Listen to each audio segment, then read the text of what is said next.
नमस्ते दोस्तों, mister Jagdamba Pioneer kitchen में आप सभी का स्वागत है। मैं एडवोकेट जगदम्बा तिवारी, केवल नाम की बार काउंसिल में मेरा रजिस्ट्रेशन है। कार्ड चोरी वोरी हो गया है, केस लड़ती नहीं हूँ। जितने केसेस हैं वो मेरे ह्यूमन राइट्स प्रोटेक्शन आर्मी के ही हैं। जो खुद ही संख्या में ज़्यादा है केस ले कोर्ट के हालात पर ही आज ह्यूमन राइट्स प्रोटेक्शन आर्मी में का केस मैं डाल रही हूँ। अवमानना ऑफ कोर्ट। आज हमारा कोर्ट का स्तर जहाँ देखिए, आज सालवी जी जो हैं केस लड़े हैं और जाधव जी भी मुक्त हो गए। कोर्ट को मानना ही था, क्योंकि ये न ही सॉवरेनिटी का कोई पास थ्रू का रूल है कि यदि जासूस न हो, देश को नुकसान न हो, अगर उसका ऐसा कोई रिकॉर्ड न हो तो आप जबरिया किसी को फांसी नहीं लगा सकते। देखिए, जीवन में पॉलिटिक्स नहीं होना चाहिए। हर किसी का जीवन सुरक्षित होना चाहिए। नेचुरल राइट्स पूरे वर्ल्ड के लिए हैं, किसी एक व्यक्ति के लिए नहीं है। ये अगर आप समझते हैं तो हमें लगता है बहुत ज़्यादा समझाने की ज़रूरत नहीं है, वरना आप तो कोर्ट की अवमानना करने में आगे हैं ही। कोर्ट उस लायक हो भी गया है, पहले ही बता चुकी हूँ। काउंटर नंबर 17 पे एक अशोक गुप्ता जाके वहाँ के ही एम्प्लॉय के सामने गाली दे दिए कि यहाँ न्याय का देवता नहीं बैठता, आपको कभी न्याय नहीं मिलेगा। यहाँ धर्म की बात कर रहे हैं। एक कोर्ट की अवमानना में एक नया अध्याय जुड़ा है, मीडिया जिसको बहुत दिखा रही है। ये मेरा हो सकता है उस मीडिया पे केस भी रहे, क्योंकि स्वतंत्रता इस हद तक नहीं होनी चाहिए कि किसी न्यायतंत्र को इस तरह अपमानित किया जाए। देखिए, न्यायतंत्र भ्रष्ट नहीं होता है, वहाँ के एम्प्लॉय भ्रष्ट होते हैं। एक्शन एम्प्लॉय के अंतर्गत लेना चाहिए। जस्टिस सिस्टम गड़बड़ जस्टिस सिस्टम के एम्प्लॉयज से होता है। कोर्ट का जज बायसनेस से अगर जजमेंट देता है तो उस पर एक्शन लिया जा सकता है, उसकी कार्रवाई होती है। बायसनेस क्राइम है, क्योंकि जज बायस होके और पार्शियल होके जजमेंट देने के लिए जस्टिस सिस्टम में नहीं बैठा है। तो ऐसे जजमेंट्स जब पाए जाते हैं वो इम्पीच करने के योग्य जज होता है और उसको बकायदा सज़ा मिलती है यदि उसके जजमेंट से विक्टिम को नुकसान पहुंचा हो।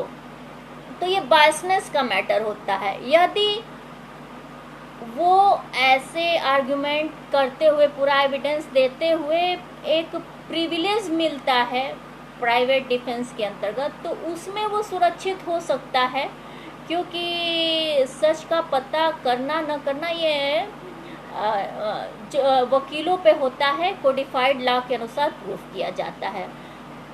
Other expert advice, expert matter का यूज़ किया जा सकता है केवल ट्रायल के दौरान। पब्लिकली ट्रायल नहीं किया जा सकता, तब तक नहीं जब तक कोर्ट न चाहे। तो बात यहाँ पे ये हो गई। एक केस है आजकल किसी भारती नाम की लड़की का है, पता नहीं कौन सी भारती है, कोई कोर्ट दिया है कुरान बांटने का मैटर। अब धर्म की बात करते हैं, आपको हम धर्म की बात बता देते हैं। मेरी शादी हुई है 25/11/13। हर बार पीएम बनता है, मेरे हस्बैंड भूल जाते हैं कि मैं उनकी वाइफ हूँ। 2 बार से ऐसा हो रहा है। पार्टीज के एजेंट हैं, फैमिलीज वाले, और 5 साल स्टेट चुनाव के लिए वर्क करते हैं। डिवाइस एंड्रॉयड किलर हैं और बहुत बड़ी अभियुक्त हैं, और इस तरह के पार्टियों और अदर मैटर्स का नाटक करने के लिए। वरना एक आदमी जो 25/11/13 को विवाहित होता है, सेक्शन 7 के अनुसार सप्तपदी फॉलो करके, वो हर 2 बार इलेक्शन के बाद भूल कैसे जाता है? हर स्टेट इलेक्शन के बाद उसमें चेंजेस कैसे आ जाते हैं? हर बार ससुराल से मायके, मायके से ससुराल आने के बाद उसका दिमाग कैसे फिर जाता है? या तो वो पागल है, यानी फ्रॉड शादी हुई है, या तो उसे पागल बना के रखा गया है, या तो हमारे इंटेलेक्चुअल मैटर को चोरी करने के लिए रखा गया है। यहाँ पे तो मैटर आ गया। आप धर्म की बात करते हैं, हर धर्म विवाह से ही शुरू होता है, क्योंकि गृहस्थ ही धर्मों का पालन करते हैं और सन्यासी। तो ये धर्म सृजित जिस मैटर पे होता है उसका बेस तो आपको क्लियर ही नहीं है। एक 5 किताब कुरान की बांटने के लिए कह दिया गया है, इतना इशू बन गया। अब वो फेसबुक पे क्राइम क्या की हुई? कोई भी किसी भी धर्म के खिलाफ क्राइम करने के लिए नहीं बैठा। मुंह इतना मत बढ़ा लीजिए कि हद से ज़्यादा पड़ जाए, चाहे वो मुस्लिम हो, चाहे हिंदू हो, चाहे ईसाई हो, चाहे सिख हो। कोई अपने हद में रहेगा तो क्राइम होगा ही नहीं। आप हद पार करते हैं, क्राइम होता है, चाहे मुस्लिम हो चाहे हिंदू हो। तो मैटर यहाँ पे देखिए, मेरे ऐसी बातों के लिए आप लोग में से बहुत बार लोग मेरे पे जानलेवा हमला कर चुके हैं, लेकिन जो सच है मैं वही बोलूँगी। 27/8/14 को ट्रेन में मेरे पे हमले हुए। बनारस में मेरे पे हमले होते रहे हैं, मुझे खाने में जहर तक दिया जाता रहा है। आप लोग कितने पाक साफ हैं, कितने दाग रहित हैं। ये जस्टिस सिस्टम आप जैसे लोगों को सपोर्ट कर रही है, इसलिए आप लोग जेल के बाहर हैं बस। क्यों? क्योंकि आज के टाइम में जस्टिस पे काले धब्बे कोर्ट सिस्टम में ही बैठे हुए हैं, और ये कोर्ट की अवमानना नहीं है। ये एम्प्लॉयज़ को हटा के वहाँ पे सही व्यक्तियों की नियुक्ति के लिए एक अभियान है। और काउंटर 14, काउंटर 17 और रेल यात्राओं और अदर मैटर्स में जब मैं कोर्ट और हर जगह गई हूँ, जितने साइबर क्राइम और जितने मेरे सारे मैटर्स जब तक रिकवर नहीं हो जाते, ये अभियान चलता रहेगा। तो मेरा कहने का मतलब ये था कि मैं वीडियोस डाल रही हूँ, उसी में ये कोर्ट का अपमानना इस हद तक कैसे हो रहा है? ऐसा नहीं होना चाहिए। न मीडिया को वो करना चाहिए। आप देखिए जज का पैसनेस क्या है। आपने अगर किसी धर्म का अपमान किया है, कोर्ट ने ये जजमेंट दिया है कि आप 5 कुरान बांटिए, इससे आपका प्रायश्चित होगा, नहीं तो आप जेल में जाइए। आप किसी की भावना को आहत की हैं। एक लिमिट तक क्रिटिसाइज भी होता है। क्रिटिसाइज को पनिश नहीं किया जा सकता, लेकिन क्रिटिसाइज क्या होता है? सुधार को लेके किया जा सकता है, या फिर किसी पर्सनल मैटर को लेके, ऐसे मैटर को लेके किया जा सकता है जिसका पब्लिक इंटरेस्ट हो।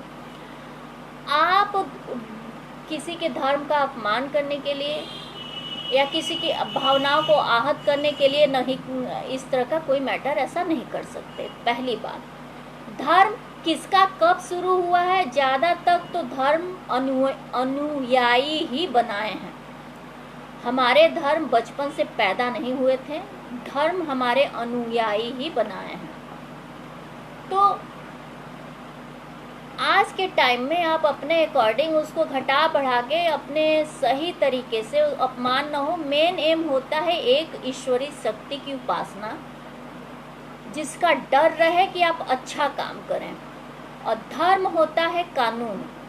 कानून वो होता है जो आपके जीवन को बैलेंस करता है, जो आपको गलत काम करने से रोकता है, जो आपको पनिश करता है आपके गलत काम के लिए। तो धर्म की ज़रूरत हमारे इतिहास में, समाजशास्त्र में इसीलिए पड़ी। अनुयायियों ने धर्म का उत्थान किया। अब आप धर्म के लिए किसी जगह दंगा करा दें, किसी का जान ले लें, किसी का कुछ कर दें, कोर्ट की अवमानना करने लगें। अगर जज बायसनेस का शिकार नहीं है और जज ने गलत नहीं दिया है, तो ये मीडिया इस मैटर को इतना इशू क्यों बना रही है? मीडिया ही हर मैटर की देन है। कोर्ट केस नहीं ले रहा है, 2-4 मीडिया पे मेरा सिग्नेचर हो जाएगा, फिर ये जो मीडिया की तानाशाही है अपने आप कंट्रोल में आ जाएगी। कौन मीडिया कितना किस तरह इम्पार्शियल है और कितना अच्छा काम करती है, इसलिए अपने आप समझ में आ जाएगा। तो पहली तो ये बधाई, जाधव जी भी आ गए वापस, मोदी जी की महिमा है, और अभिनंदन जी आ ही गए थे। अच्छे काम हो रहे हैं इसमें। करने वाला कराने वाला दोनों महान है, क्योंकि उस परिवार की और उस देश का सम्मान, परिवार की जीविका सब कुछ सुरक्षित हो रही है, जीवन सुरक्षित हो रहा है। ये अपने आप में एक महान काम है, बढ़िया काम है। तो उसको देखिए, कोर्ट की अवमानना मत करिए, क्योंकि अगर कोर्ट अव्यवस्थित हो जाता है, सिस्टम अव्यवस्थित हो जाता है, तो फिर आपके राइट्स नहीं रहेंगे, आपके जीवन सुरक्षित नहीं रहेंगे, आप न्याय के लिए दर दर भटकेंगे, न्याय मिलेगा नहीं, भीड़ तंत्र के शिकार हो जाएंगे और कुछ भी नहीं बचेगा। इसलिए कोर्ट की अवमानना से बचिए। ह्यूमन राइट्स प्रोटेक्शन आर्मी को सब्सक्राइब करना है, मेरे काम को आगे बढ़ाना है, तो इसको आगे बढ़ाइए ताकि इंटरनेशनल मैटर पे और काम कर सके, मतलब सोशल इंटरनेशनल रिफॉर्म से लेके जो अदर इसके काम है वो और कर सके। अब ज़मीनी स्तर से लेके ऑर्गेनाइजेशन के रूप में ये काम कर रहा है। ये ऑर्गेनाइजेशन का एम यही है कि इसको ज़्यादा से ज़्यादा लोग फॉलो करें। इन प्रैक्टिकल जितने लोग इसको फॉलो करेंगे उतना ये काम करेगा। अब जैसे कि अब मैं आइडियाज़ तो शेयर करने बंद करूँगी, क्योंकि मैं अपने शॉर्ट स्टोरीज़ जो पहले 2014 में 200 के ऊपर से चोरी हो चुकी थी, और कविताएं, मैं इन सब के वर्डप्लेस ब्लॉग को अपने जगदम्बा तिवारी शुक्ला के उस पर अब डालने की कोशिश कर रही हूँ फिर से। तो 200 स्टोरीज़ के एम, कविताओं का एम और कुछ उपन्यास हैं, 3 ऐसे ही वर्डप्रेस पे है। शायद अगर उसको टाइम मिले तो उसको उसमें लगेंगे। काम होता रहेगा, जहाँ न्याय हुआ मेरा ये ऑर्गेनाइजेशन उस पर स्टेटमेंट देगा। इनविजिबल जो फॉलोअर हैं वो उस पर काम भी करेंगे। ख़ास तौर पे मीडिया वगैरह ज़्यादा उसको टेक ओवर कर लेती है अपने नाम के लिए, तो ये काम चलता ही रहेगा, इसमें कोई वो नहीं है। डायरेक्ट यदि इसको फॉलो करते हैं तो आपको नुकसान होगा, क्योंकि ये human rights protection army morality पे काम करता है, और मोरालिटी के अंतर्गत चोरी और साइबर क्राइम नहीं हो पाते हैं। और सोशल मीडिया पे 2014 से मैं एक्शन लेने के लिए काम कर रही हूँ। फेसबुक पे जितने गलत पोस्ट होते हैं, जितने वल्गर पोस्ट होते हैं, और जितना उस पे रिलेटेड फालतू युवा अपने गलत आईडी से काम करते हैं, गलत आईडी, गलत प्रोफाइल, डिवाइस किससे यूज़ किया जा रहा है पता चल जाएगा। इसलिए जो इस तरह के मामले में फंसे हुए हैं, अपने ओरिजिनल आईडी, ओरिजिनल नाम, ओरिजिनल फ़ोटो से सोशल मीडिया पे आइए, क्योंकि सोशल मीडिया खुद एक समाज है। आप सोसाइटी में हैं, आप सोसाइटी में एक्टिव हैं, जन्म से लेकर मृत्यु तक आपको सोशल मीडिया के तहत पूरे विश्व में जितने लोग आपसे मित्रता करना चाहते हैं वो एक परिवार की तरह आपको जानेंगे। तो सोशल मीडिया को गलत मत बनाइए, उसको भी एक परिवार बनाइए, उसको गंदगी से मुक्त करिए। और ये मेरा मुहिम चलेगा, और मैं कुछ पोस्टर्स को टारगेट करके इस पे केस डालने के लिए कह भी चुकी हूँ। और सोशल मीडिया चोरी कर ही रही है, वो भी अपना काम करेगी ही, आखिर उसको टीआरपी बढ़ाना ही है। तो कंटेम्प्ट ऑफ कोर्ट करने से पहले 100 बार सोचिए। और मीडिया अगर ऐसे कामों को बढ़ाएगी तो मैं हूँ ही, केस डालते ही रहना है। अभी देखिए कान मेरा सड़ गया है। ऑर्नामेंट्स गेमिंग में एक और मेरा केस अगर पढ़े होंगे, मैटर जुड़ गया है, मेरा कान सड़ गया है। एक ऐसे सोने का रिंग मिला है जिसको पहनते इतनी खुजली हुई कि कान ही मेरा सड़ गया। तो विडंबना है ये। मेरे वीडियो को देखने के लिए बहुत बहुत धन्यवाद, और मन करे तो सब्सक्राइब कर दीजिएगा, पसंद आए तो शेयर और लाइक भी कर दीजिएगा। धन्यवाद।